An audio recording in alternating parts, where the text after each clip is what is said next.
ദൈവനാമം മഹത്വപ്പെടുമാറാട്ടെ. നമുക്ക് ഇന്ന് പുതിയൊരു പുസ്തകത്തിലേക്ക് നമ്മളുടെ ശ്രദ്ധയെ തിരിക്കാം.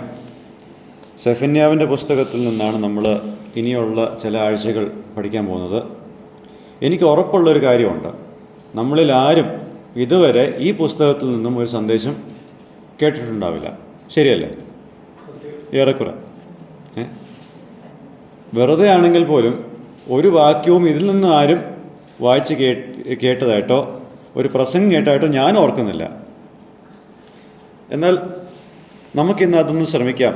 ഈ ഒരു പുസ്തകവും പഴയ നിയമത്തിലുണ്ട്, ബൈബിളിലുണ്ട്. അതുകൊണ്ട് തന്നെ അത് പഠിക്കാനുള്ളൊരു ശ്രമം നമ്മളെല്ലാവരും ചെയ്തിരിക്കണം. പ്രാരംഭമായിട്ട് ഈ പുസ്തകത്തിനെ കുറിച്ചൊരു ചെറിയൊരു ആമുഖം തന്നിട്ട് നമുക്ക് ഇന്നത്തെ പോർഷനിലേക്ക് തിരിയാം. നമുക്ക് ആദ്യത്തെ വാക്യം ഒന്ന് നോക്കാം. ആദ്യത്തെ അധ്യായത്തിൻ്റെ ആദ്യത്തെ വാക്യം ഒന്ന് ഉറക്കെ വായിക്കാം ആരെങ്കിലും.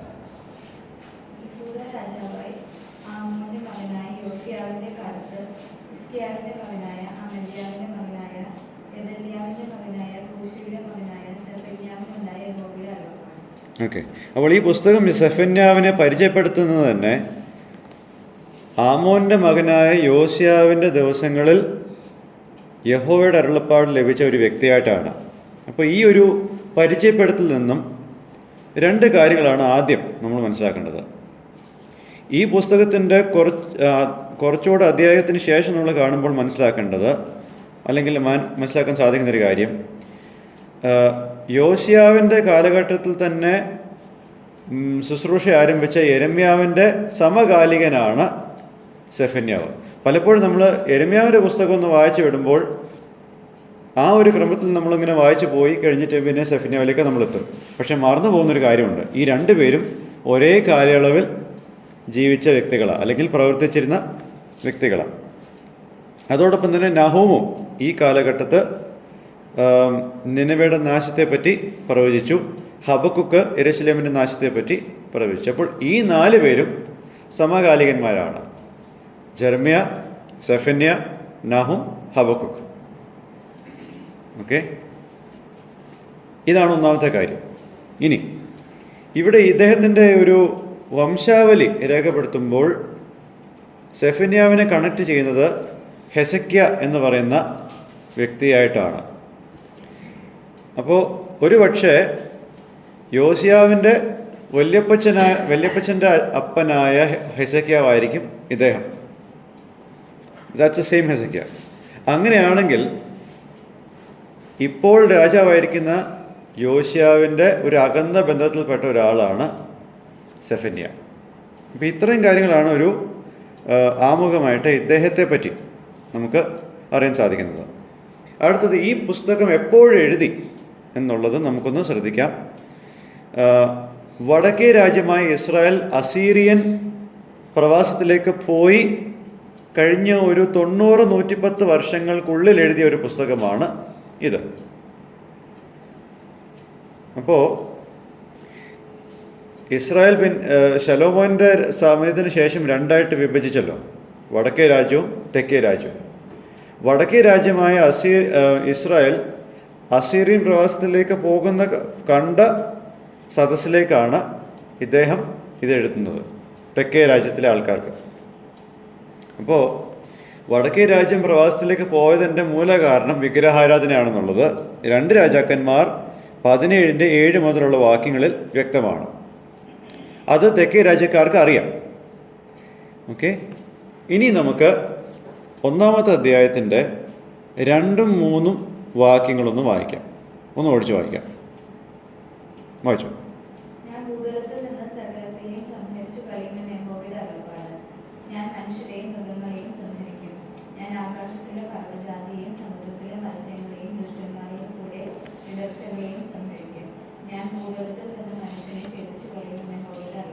ഓക്കെ, ഈ ഒരു ഭാഗം, അതായത് നമ്മളിന്ന് ഈ ആദ്യത്തെ അധ്യായം നമ്മൾ മുഴുവനായിട്ട് വായിക്കുന്നില്ലെങ്കിലും ഇന്നത്തെ സന്ദേശത്തിൻ്റെ തലക്കെട്ട് the destructive influence of idolatry among God's people who should be imaging God. ദൈവത്തിൻ്റെ സ്വരൂപത്തെ പ്രതിഫലിക്കേണ്ട ദൈവത്തിൻ്റെ ജനത്തിൻ്റെ ഇടയിലുള്ള വിഗ്രഹാരാധനയുടെ നാശകരമായിട്ടുള്ള സ്വാധീനം, അതാണ് ഇന്നത്തെ സന്ദേശത്തിൻ്റെ തലക്കെട്ട്.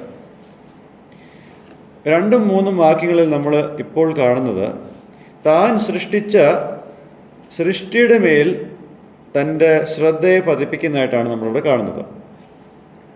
ഇവിടെ 3-ാമത്തെ വാക്യത്തിൽ എങ്ങനെയാണ് ആ ക്രമം വന്നിരിക്കുന്നത്? മനുഷ്യൻ, മൃഗം, പക്ഷികൾ, മത്സ്യം, അങ്ങനെയല്ല ക്രമം വന്നിരിക്കുന്നത് 3-ാമത്തെ വാക്യത്തിൽ.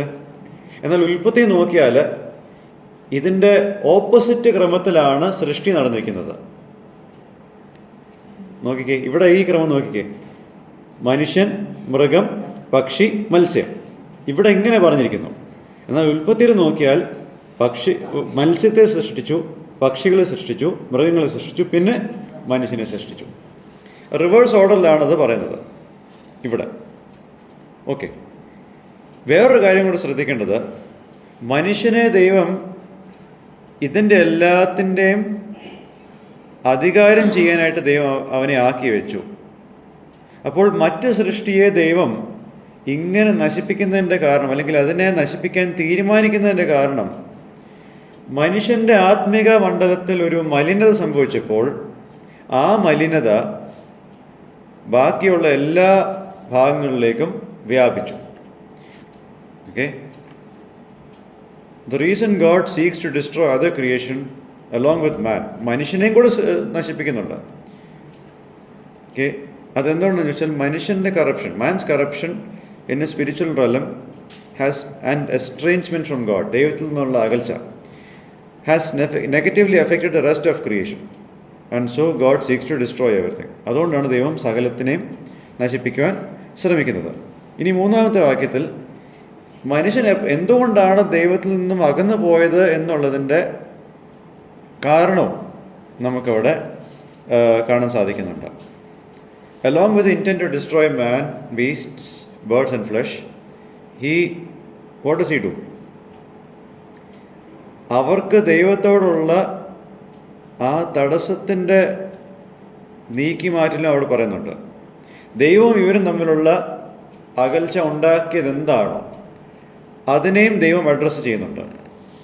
അതാണ് നമ്മൾ 4-ാമത്തെയും 5-ാമത്തെയും 6-ാമത്തെയും വാക്യത്തിൽ വായിക്കുന്നത്. അതൊന്നും വായിക്കാം, ഇതേ അദ്ദേഹത്തിൽ തന്നെ വായിക്കാം.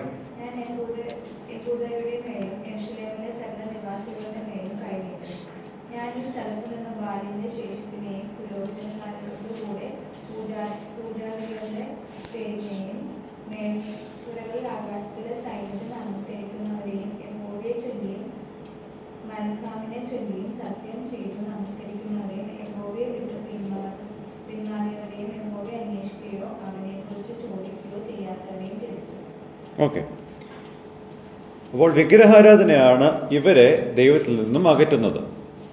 വിഗ്രഹാരാധനയുടെ ഉറവിടം നമ്മൾ നോക്കേണ്ടത് ഏദൻ തോട്ടത്തിൽ വെച്ചാണ്. അവിടെ സാത്താൻ പറഞ്ഞ ആ കള്ളത്തിന് മുൻഗണന കൊടുത്തു ആദമും ഹവ്വയും. അതോടൊപ്പം തന്നെ ദൈവത്തെക്കാൾ പ്രാധാന്യത്തിൽ അവരാ വൃക്ഷത്തിനെ കണ്ടു. അതാണ് വിഗ്രഹാരാധനയുടെ തുടക്കം. They did not glory in God as they should have. ദൈവത്തിന് കൊടുക്കേണ്ട തക്ക മഹത്വം അവർ ദൈവത്തിന് കൊടുത്തില്ല. അതിന് നിമിത്തം എന്തുണ്ടായി? All of mankind falls into the righteous anger and wrath of God because they have closed their eyes about what is evident about God. സകല മനുഷ്യകുലവും ദൈവത്തിൻ്റെ നീതി നിറഞ്ഞ കോപത്തിന് കീഴിലായിത്തീർന്നു. കാരണം ദൈവത്തെ പറ്റി വ്യക്തമായിട്ട് പ്രകൃതിയിൽ കാണുന്ന പല കാര്യങ്ങളുടെ അടുത്ത് അവരവരുടെ കണ്ണുകളെ മനഃപൂർവ്വം അടച്ചു വെച്ചു. ഇനി ഇതിന് ശേഷം നമ്മൾ കാണുന്ന 4, 5, 6 വാക്യങ്ങളിൽ കാണുന്നത് the Lord announces the coming of the day in which, in verse 7, the Lord announces the coming of the day in which he judges the nation of Israel, of Judah for their sin. യഹൂദയുടെ പാപങ്ങളുടെ ന്യായവിധിയെ പറ്റിയുള്ള ആ ദിവസത്തിൻ്റെ ഒരു അരുളപ്പാടാണ് ഇവിടെ 7-ാമത്തെ വാക്യത്തിൽ നമ്മൾ കാണുന്നത്. നമ്മൾ ഇസ്രായേലിൻ്റെ ചരിത്രവും യഹൂദയുടെ ചരിത്രവും എടുത്തു നോക്കുമ്പോൾ ഞാൻ നേരത്തെ പറഞ്ഞതുപോലെ ഇസ്രായേലിനെ അസീറിയൻ പ്രവാസത്തിലേക്ക് നയിച്ച കാരണം എന്താണോ വിഗ്രഹാരാധന, അതേ കാര്യം തന്നെയാണ് ഇപ്പോൾ തെക്കേ ദേശത്തിലും വ്യാപിച്ചു പോകുന്നത്. ചരിത്രത്തിൽ നിന്നും അവർ പഠിച്ചിട്ടില്ല. They have been learn from history. അപ്പോൾ ഈ ഭാഗത്ത് പ്രത്യേകിച്ച് ഈ വായിച്ച 4-5-6 വാക്യങ്ങളിൽ ദൈവത്തിൻ്റെ ന്യായവിധി യഹൂദയുടെ മേൽ ക്ഷണിച്ചു വരുത്തുന്ന പാപങ്ങൾ എന്തൊക്കെയാണെന്നുള്ളത് നമുക്ക് നോക്കാം. First, the inhabitants of Judah were involve in syncretism. അതായത് ആത്മീകമായിട്ടുള്ള നേതാക്കളും രാഷ്ട്രീയപരമായിട്ടുള്ള നേതാക്കളും ഒരു തെറ്റിൽ ഉൾപ്പെട്ടു. അതായത് ദൈവത്തെയും അന്യദൈവങ്ങളെ ഒരുമിച്ച് സേവിക്കുന്ന അല്ലെങ്കിൽ സേവിക്കാൻ ശ്രമിക്കുന്ന ഒരു തെറ്റിലേക്ക് ഇവർ കയറി ചെല്ലുകയാണ്. വടക്കേ രാജ്യമായ ഇസ്രായേലിലുണ്ടായ എല്ലാ ദുരനുഭവങ്ങളും വിഗ്രഹാരാധനയുടെ പരിണിതഫലങ്ങളാണ് എന്നുള്ളത് കണ്ടിട്ടും ആ പാഠങ്ങളിൽ നിന്നും യഹൂദദേശം ഒന്നും പഠിക്കുന്നില്ല. ഇവിടെ എന്താണ് ഇവർ ചെയ്യുന്നത്? യഹോവയുടെ ആരാധനയുടെ കൂടെ മറ്റ് മതങ്ങളുടെ ആരാധനയും മിക്സ് ചെയ്താണ് അവർ കൊണ്ടുപോകുന്നത്.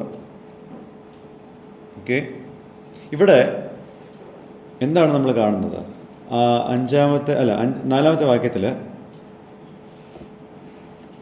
ഒരു കൂട്ടം പുരോഹിതന്മാർ, യഹോവയുടെ പുരോഹിതന്മാർ യഹോവയ്ക്ക് മുമ്പാകെ വണങ്ങി യഹോവയുടെ നാമത്തിൽ സത്യം ചെയ്യുന്നു. അതേസമയം തന്നെ ഇവർ മിൽക്കോമിനും ആകാശത്തിൻ്റെ സകല സൈന്യങ്ങൾക്കും വണങ്ങുന്നു, അവരെയും ചൊല്ലി സത്യം ചെയ്യുന്നു.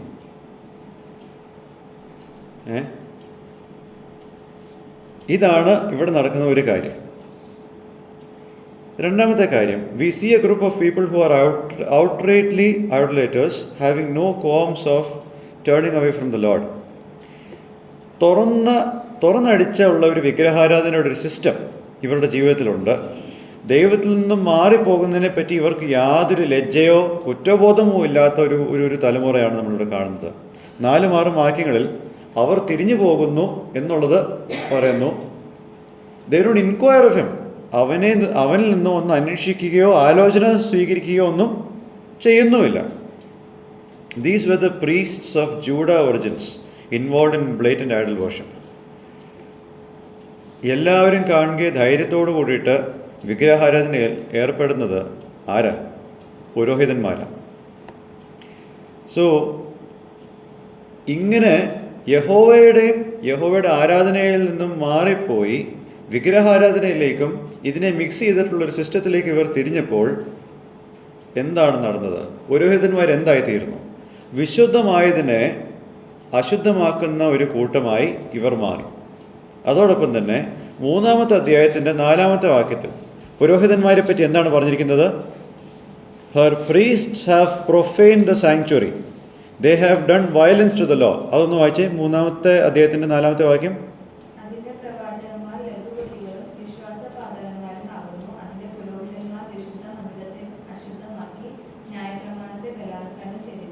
ന്യായപ്രമാണത്തെ ബലാത്കാരം ചെയ്തിരിക്കുന്നു. പുരോഹിതന്മാരുടെ കാര്യമാണ് ഈ പറയുന്നത്. ന്യായപ്രമാണത്തെ പ്രസംഗിക്കേണ്ട ആൾക്കാർ ന്യായപ്രമാണത്തെ ഇങ്ങനെയാണ് ട്രീറ്റ് ചെയ്യുന്നത്. Idolatry has affected the priests who are the religious leaders of the land. ആ ദേശത്തിൻ്റെ ആത്മീയ നേതാക്കന്മാരാകേണ്ട വ്യക്തികളെ വിഗ്രഹാരാധന ഇങ്ങനെ കൊണ്ടെത്തിച്ചു. പുരോഹിതന്മാർ മാത്രമല്ല ഈ ഒരു ദോഷം ബാധിച്ചത്, പ്രവാചകന്മാരെയും ഇത് ബാധിച്ചിട്ടുണ്ട്. അവർ they are the other religious leaders of the time. അപ്പോൾ യോശിയാവിൻ്റെ കാലഘട്ടത്തും അതിനുശേഷവും നമ്മളൊന്ന് എക്സാമിൻ ചെയ്ത് നോക്കിയാൽ ദൈവത്തിന് വേണ്ടിയിട്ട് നിലകൊള്ളുന്ന ദൈവത്തിൻ്റെ പ്രവാചകന്മാരുടെ എണ്ണം ഒരു വശത്ത് ഒരു ന്യൂനപക്ഷമായിട്ടാണ് നിൽക്കുന്നത്. മറുവശത്ത് ജനം കേൾക്കാൻ ആഗ്രഹിക്കുന്ന ആരാധനയിൽ തുടർന്നോ എന്ന് പറയുന്നത് കേൾക്കാൻ ആഗ്രഹിക്കുന്ന കള്ളപ്രവാചകന്മാരുടെ എണ്ണം വർദ്ധിച്ചു വരികയാണ്. ഓക്കെ, അപ്പോൾ ഇങ്ങനെ എന്തുകൊണ്ടാണ് അവർ ചെയ്യുന്നത്?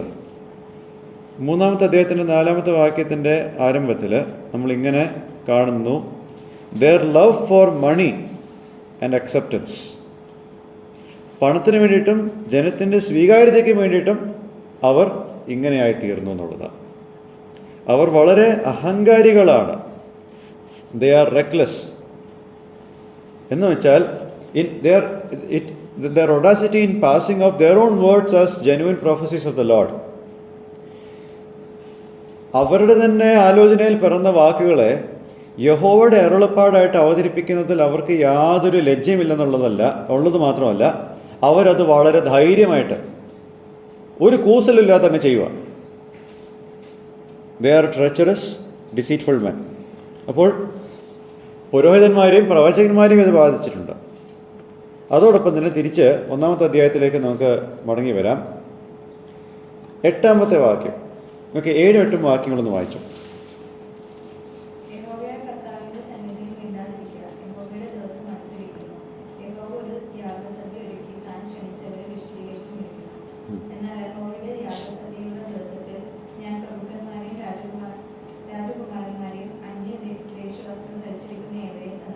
ഓക്കെ, അപ്പോൾ പ്രവാചകന്മാരെയും പുരോഹിതന്മാരെയും മാത്രമല്ല ഇത് ബാധിച്ചത്.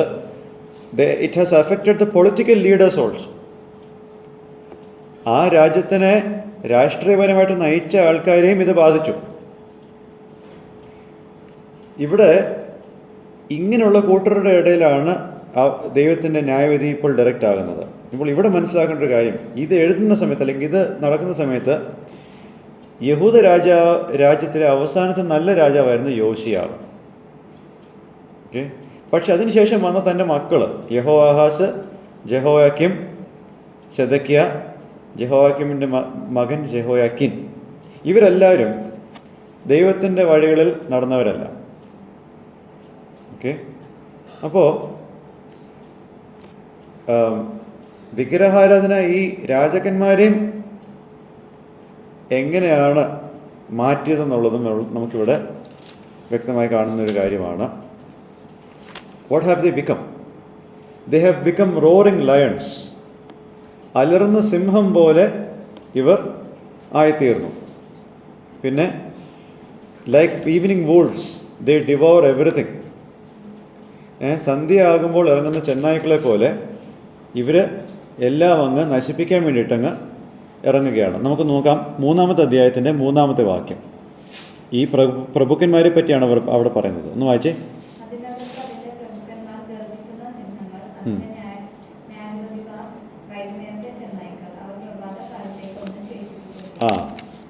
നല്ല രാജാക്കന്മാരായിരുന്ന ആൾക്കാരെ ഈ രൂപത്തിലേക്ക് ഇതാക്കി.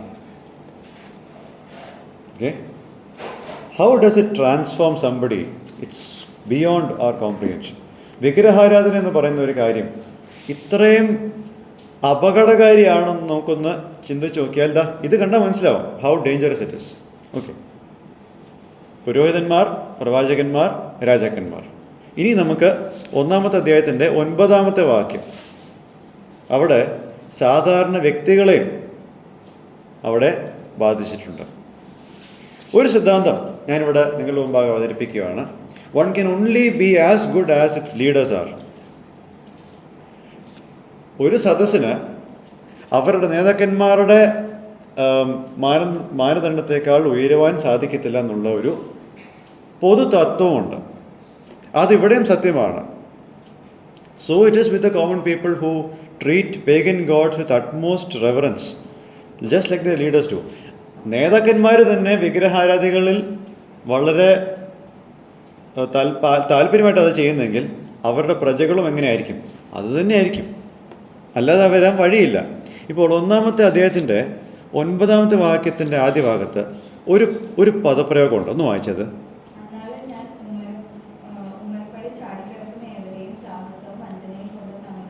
ഓക്കെ, ഉമ്മറപ്പടി ചാടിക്കിടക്കുന്നവൻ. ഓക്കെ, നമുക്ക് ഇത് മനസ്സിലാക്കാൻ 1 ശമൂവേൽ 5-ന്റെ 4-5 വാക്യങ്ങളൊന്ന് വായിക്കാം കേട്ടോ. 1 Samuel chapter 5 and verse 4 and 5.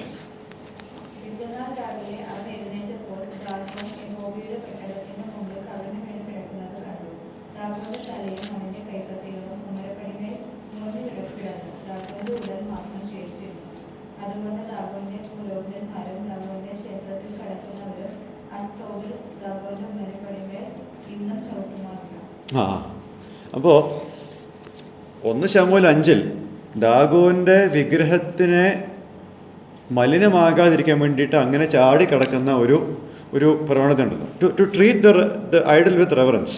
അതാണ് ഇവിടെ നമ്മൾ കാണുന്നത്. ഓക്കെ. നൗ വിഗ്രഹാരാധന യഹൂദദേശത്തിൽ ഇത്രയും വ്യാപിച്ച് കിടക്കുന്നു എന്നുള്ളത് നമ്മൾ കണ്ടു. ഇനി നമ്മൾ കാണാൻ പോകുന്നത് ഇതിൻ്റെ പരിണിതഫലങ്ങളാണ്. Effects of idol worship. Effects of idol worship and syncretism in Judah. ഞാൻ നേരത്തെ പറഞ്ഞ ചില കാര്യങ്ങൾ ഒന്ന് ഓർമ്മിപ്പിക്കുന്നതേ ഉള്ളൂ. It produces priests who profane what is holy and do violence to the law. ന്യായപ്രമാണത്തെ ബലാത്കാരം ചെയ്യുന്ന ആൾക്കാരായിട്ടും വിശുദ്ധമായതിനെ അശുദ്ധമാക്കുന്ന ആൾക്കാരായിട്ടും പുരോഹിതന്മാരെ മാറ്റുന്നു. 2, it produces prophets who are money loving and acceptance seeking, proud and deceitful and treacherous. പണത്തെ സ്നേഹിക്കുന്ന, മനുഷ്യരുടെ പ്രീതിയെ ആഗ്രഹിക്കുന്ന, അഹങ്കാരികളായിട്ടുള്ള, ചതിയന്മാരായിട്ടുള്ള, നികൃഷ്ടന്മാരായിട്ടുള്ള ആൾക്കാരെ ആയിട്ട് പ്രവാചകന്മാരെ മാറ്റുന്നു. 3, it produces a set of people who have a delusion mind of who God is. 1-ാമത്തെ അധ്യായത്തിൻ്റെ 12-ാമത്തെ വാക്യം ഒന്ന് വായിക്കാം. 1:12.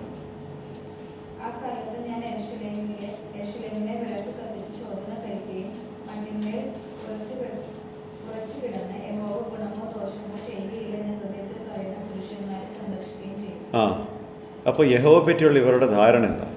ദൈവം നല്ലതും ചെയ്യത്തില്ല, തിന്മയും ചെയ്യത്തില്ല എന്നുള്ള ഒരു വികലമായിട്ടുള്ള ഒരു ചിന്താഗതിയിലേക്ക് പോകുന്ന ഒരു ജനക്കൂട്ടമാണ്.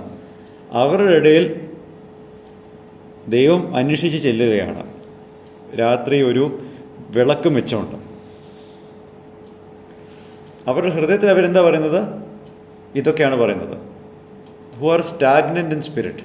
അവരുടെ ആത്മതലത്തിൽ ശോഷിച്ച, എന്താ പറയുക, വളർച്ചയില്ലാത്ത, പുരോഗതിയില്ലാത്ത ഒരു ജനക്കൂട്ടമായിട്ട്. ദേ ബിക്കേം കോംപ്ലേസൻറ്റ്. എന്നുവെച്ചാൽ ഇനിയും ഞങ്ങൾക്ക് മുന്നോട്ട് നന്നാവാനോ ഒന്നുമില്ല, ഞങ്ങൾക്ക് we are enough, we are sufficient. Having a confidence that no matter whatever they do as sinful God won't react. അവരുടെ ധാരണ എന്താ? എന്ത് തെറ്റ് ചെയ്താലും ദൈവം പ്രതികരിക്കത്തില്ല. ഇതാണോ ദൈവത്തെ പറ്റി അവർക്ക് ഉണ്ടാവേണ്ട അഭിപ്രായം? അല്ല. Also they look with doubt on the goodness of God. ദൈവത്തിൻ്റെ നന്മയെ ചോദ്യം ചെയ്യുന്ന ഒരു തലത്തിലേക്ക് അവർ പോകുന്നു. Then it produces officials who act unrighteously, fierce devourers of those who seek justice. നീതി തേടുന്നവരെ തിന്നുകളയുന്ന, അനീതിയോടെ പെരുമാറുന്ന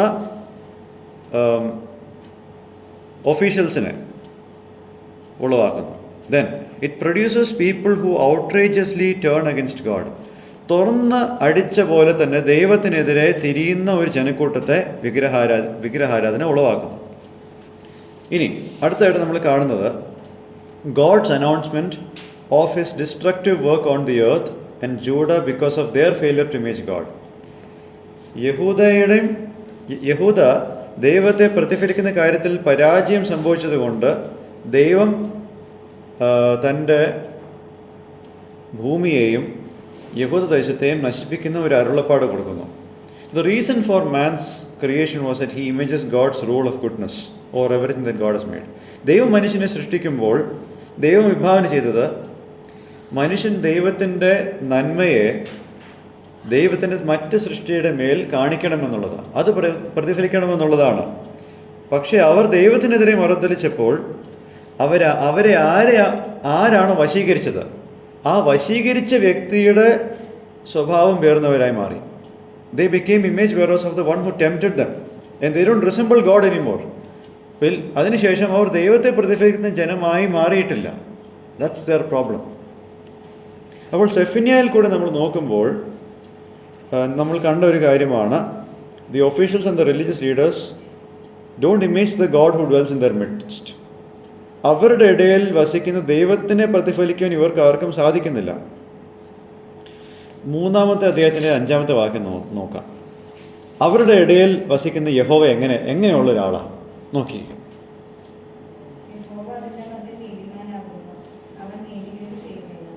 രാവിലെ രാവിലെ അവൻ തന്റെ ന്യായത്തെ തെറ്റാതെ വെളിച്ചത്താക്കുന്നു. നീതികെട്ടവനോ കാണും എന്നത് അറിഞ്ഞുകൊള്ളും. ഇനി 17ാമത്തെ വാക്യം കൂടെ നോക്കാം.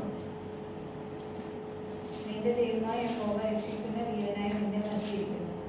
അവൻ നിന്നിൽ അത്യന്തം സന്തോഷിക്കും. തന്റെ സ്നേഹത്തിൽ അവൻ മിണ്ടാതിരിക്കുന്നു. ദോഷത്തോടെ അവൻ നിന്നിൽ ആനന്ദിക്കും. അപ്പോൾ ഇത്രയും കാര്യങ്ങൾ അവരുടെ ഇടയിൽ വസിക്കുന്ന ദൈവം, this is how God is.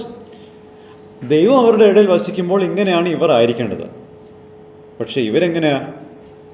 3:4 നമ്മൾ വായിച്ചതുപോലെ റെക്ലെസ്, ട്രെച്ചറസ്, പ്രൊഫൈനിങ്. ദൈവം എന്താണോ അതിൻ്റെ നേരെ വിപരീതമായിട്ടാണ് ഇവർ ആയിരിക്കുന്നത്. കോമൺ മാൻ, അവരും വളരെ മോശമായിട്ടുള്ളൊരു വഴി കൂടെയാണ് പോകുന്നത്. This led to such a casual attitude about God because they don't consider God's righteousness as serious. ദൈവത്തിൻ്റെ നീതി ഉള്ള സ്വഭാവത്തിനെ ഗൗരവമായിട്ട് കാണുന്നതുകൊണ്ട് ഈ വക കാര്യങ്ങളിൽ വളരെ ലാഘവമായിട്ടാണ് അവർ ജീവിക്കുന്നത്. അപ്പോൾ ഇവിടെ നിന്നുള്ള ചില ലെസൺസ് ഞാനൊന്ന് ഓടിച്ച് പറഞ്ഞ് നമുക്ക് ഇന്നത്തെ സെഷൻ അവസാനിപ്പിക്കാം. ആദ്യമായിട്ട്, idolatry comes from the root in the fall when man didn't give God the glory due to him. വിഗ്രഹാരാധനയുടെ ഉറവിടം ഉൽപ്പത്തി 3-ാമത്തെ അധ്യായത്തിലാണ് നടന്നത്. അവിടെ മനുഷ്യൻ ദൈവത്തിന് കൊടുക്കേണ്ട തക്ക മഹത്വം കൊടുക്കാതിരുന്നത് കൊണ്ടാണ് അത് സംഭവിച്ചത്. 2, മനുഷ്യൻ ദൈവത്തെ പറ്റിയുള്ള സത്യത്തെ വിശ്വസിക്കാതെ പിശാച് പറഞ്ഞ ഒരു നുണയിൽ അവർ വിശ്വാസം അർപ്പിച്ചപ്പോൾ ദൈവത്തിൻ്റെ സ്വഭാവം പേറുന്ന ആ ഒരു സ്റ്റാറ്റസ് അതിനൊരു തടസ്സം വന്ന് സാത്താൻ്റെ പ്രവൃത്തികളെയും സ്വഭാവത്തെയും പ്രതിഫലിക്കുന്ന ഒരാളായിട്ട് മനുഷ്യൻ മാറി. അങ്ങനൊരു സാമ്യമാണ് ഈ ലോകത്തുള്ള എല്ലാ ശാപങ്ങളുടെയും കാരണമായി തീരുന്നത്. മനുഷ്യൻ ശപിക്കപ്പെട്ടവനായതുകൊണ്ട് മനുഷ്യൻ എവിടെയൊക്കെയാണ് അധികാരത്തിലുള്ളത് അതെല്ലാം മലിനമാകുന്നു. 4-ാമതായിട്ട് നമ്മൾ കാണേണ്ട കാര്യം, ദൈവം ഈ കാര്യത്തെ ശിക്ഷിക്കാതെ വിടത്തില്ല. God punishes idolatry and he makes sure that God's people are aware of its consequences. ദൈവം വിഗ്രഹാരാധനയെ ശിക്ഷിക്കുന്നു എന്നുള്ളത് മാത്രമല്ല, ദൈവജനം അതിൻ്റെ പരിണിത ഫലത്തെപ്പറ്റി തിരിച്ചറിവുണ്ടാകണമെന്ന് പോലും ദൈവം ആഗ്രഹിക്കുന്നു. 5-ാമതായിട്ട്, യഹൂദ ദേശത്തിൽ വിഗ്രഹാരാധന അവരുടെ സമൂഹത്തിൻ്റെ എല്ലാ തട്ടിലും കാണാൻ പറ്റുന്നൊരു കാര്യമാണ്. നമ്മൾ വിചാരിക്കും വിഗ്രഹാരാധന എന്നുള്ളത് അത്ര വലിയ ഒരു സംഭവമല്ലെന്ന്.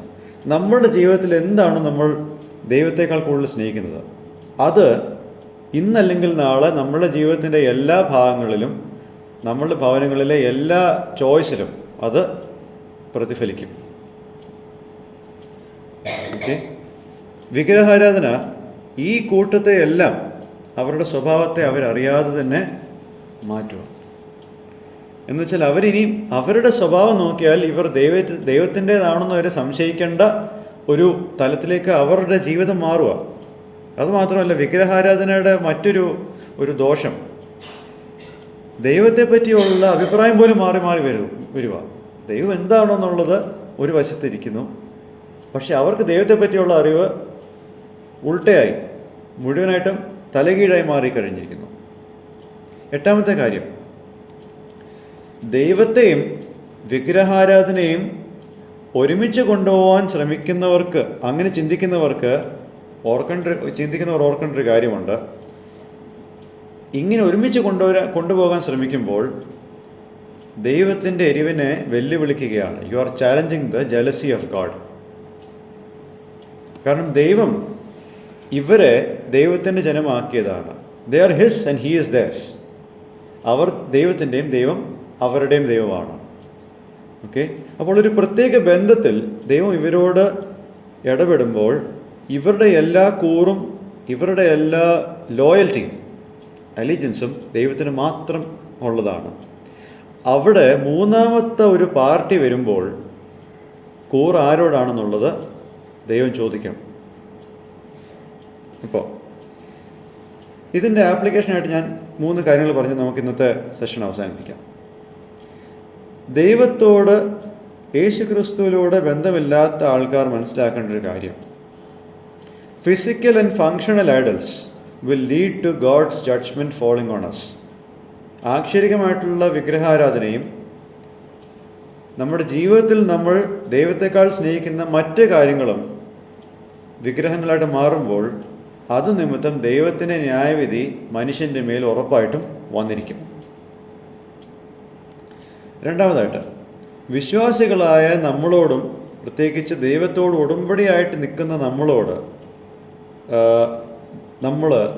ദൈവം ഇന്ന് ഓർമ്മിപ്പിക്കുന്നത്, to take our eyes of God and to put it elsewhere is an invitation of God's judgment, because we start being like what we hold dearly to.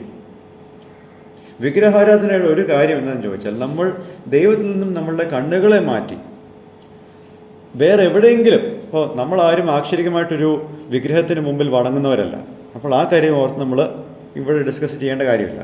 പക്ഷേ ഡെയിലി ലൈഫിൽ നമ്മൾ പലപ്പോഴും ദൈവത്തെക്കാൾ മറ്റ് പല കാര്യങ്ങളെയും സ്നേഹിക്കുന്നുണ്ട്.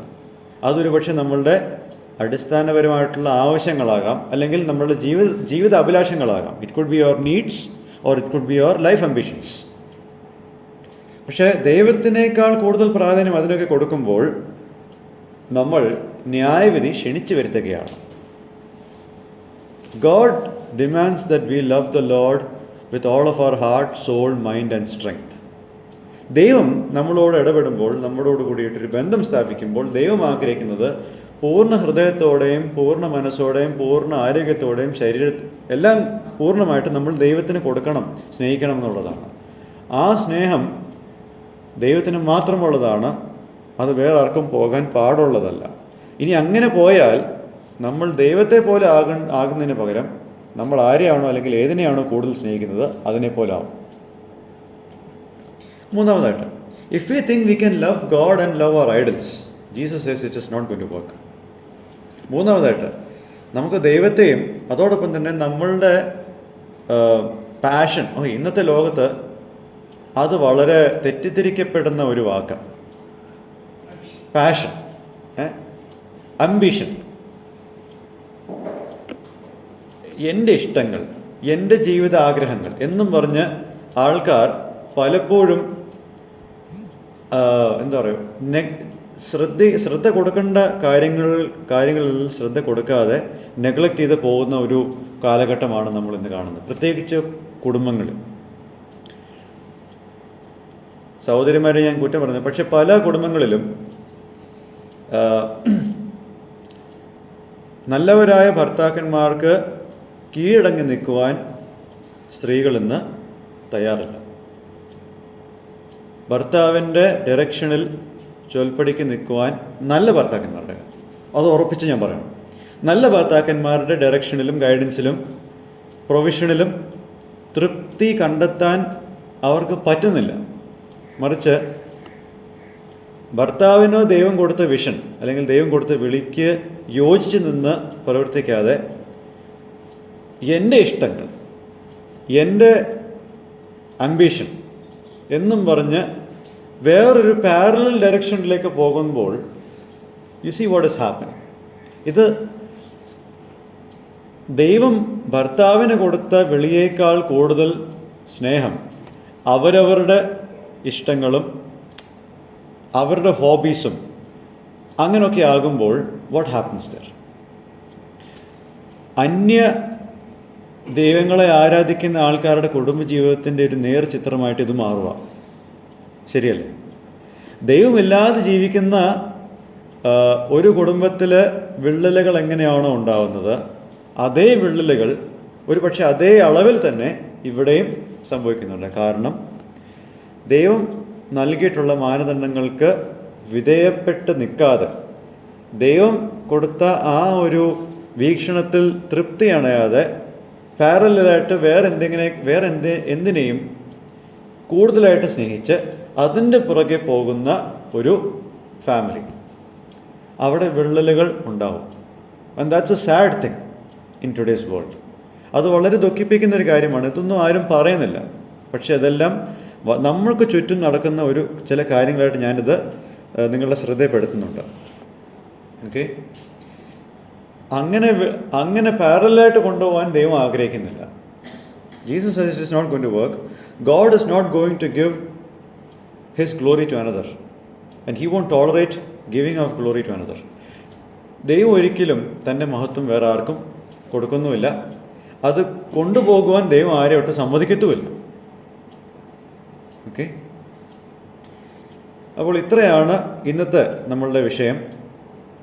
അടുത്ത തവണ ദൈവം എന്ന് വെച്ചാൽ നമുക്ക് ഒരുമിച്ച് കാണാൻ സാധിക്കുമ്പോൾ അടുത്ത മെസ്സേജിൻ്റെ ടൈറ്റിൽ ഇതായിരിക്കും: the upcoming judgment for idol worship and the right response to such a warning. വിഗ്രഹാരാധനയോടുള്ള ബന്ധത്തിൽ ദൈവത്തിൻ്റെ വരാൻ പോകുന്ന ന്യായവിധി, ആ ന്യായവിധിയുടെ ഒരു അരുളപ്പാട് ലഭിക്കുമ്പോൾ അതിനോടുള്ള ശരിയായ പ്രതികരണവും എന്താണെന്നുള്ളത് നമുക്ക് ദൈവം വെച്ചാൽ അടുത്ത തവണ കാണാം. 1-ാമത്തെ അധ്യായം 7-ാമത്തെ വാക്യം മുതലുള്ള ഭാഗങ്ങൾ നമുക്ക് അടുത്ത തവണ ശ്രദ്ധിക്കാം. ദൈവം നമ്മളെല്ലാവരും സഹായിക്കുമാറാട്ടെ. ദൈവനാമം മഹത്വപ്പെടുമാറാട്ടെ.